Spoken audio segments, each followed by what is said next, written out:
안녕하십니까. 원주택통 안정환입니다. 이번에는 정글만리라는 책을 소개해드리도록 하겠습니다.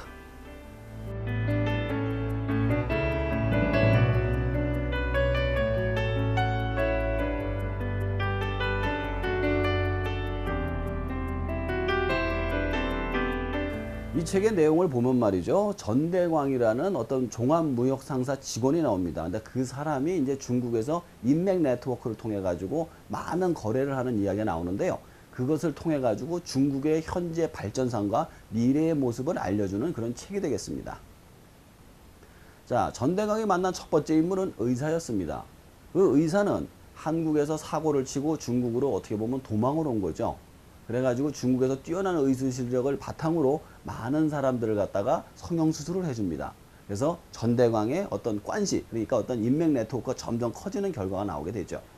자, 두 번째로 등장한 인물은 김한철이라는 인물이었습니다. 그 사람은 포항제철의 영업사원으로 중국에 88층짜리 건물을 짓는데 거기 철강 10만 톤이 필요하다고 그래가지고 전대광의 인맥을 이용해가지고 10만 톤 수주를 갖다 거의 성사를 시킵니다.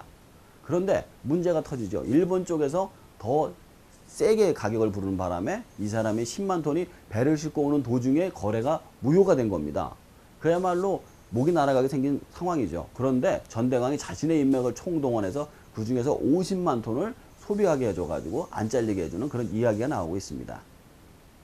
그리고 세 번째 인물들은 그 김한철과 어떻게 적수에 있는 일본 철강회사 영업사원들인데요. 이 사람들이 둘이서 이야기를 하면서 중국의 발전상에 대해서 이야기를 합니다.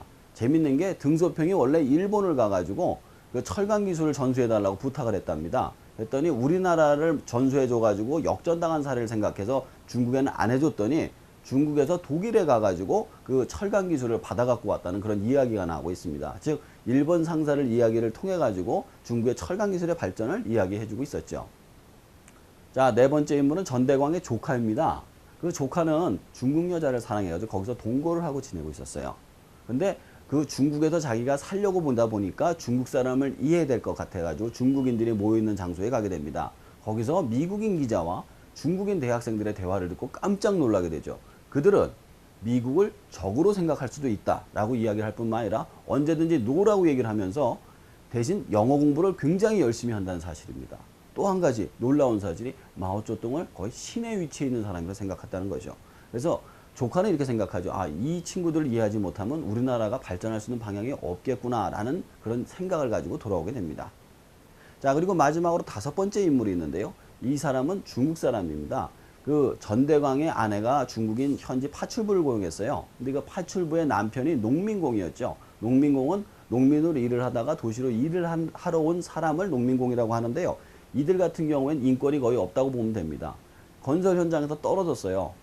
그랬는데 한 푼 보상도 못 받고 병원에서 일주일만 치료받고 나가라는 겁니다. 중국에서는 만약에 병원에서 병원비를 선불을 내지 않으면 나가야 되는 그런 시스템이거든요. 그래서 하도 억울해가지고 공사 현장을 찾아가가지고 돈을 달라고 부탁을 했더니 그 다음날 돈을 주겠다고 오라고 그랬다고 합니다. 그래서 왔더니 깡패들이 붙잡아다가 고문을 가하고 내쫓은 겁니다.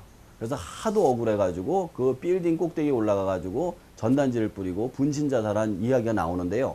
그 사건 이후에서도 경찰도 아무도 수사를 하지 않고 그냥 덮어버렸다는 그런 가슴 아픈 이야기가 나오고 있습니다. 사실 마지막 부분이 이 책의 제목입니다. 여기서 말하는 정글은 중국의 정글 자본주의를 말하는 거고요. 만리는 만리장성같이 켜컵이 쌓여있는 그들의 세상을 말하는 것입니다. 만약에 중국에 대해서 정말 알고 싶으신 분이라면 꼭 한번 읽어보시기 바랍니다.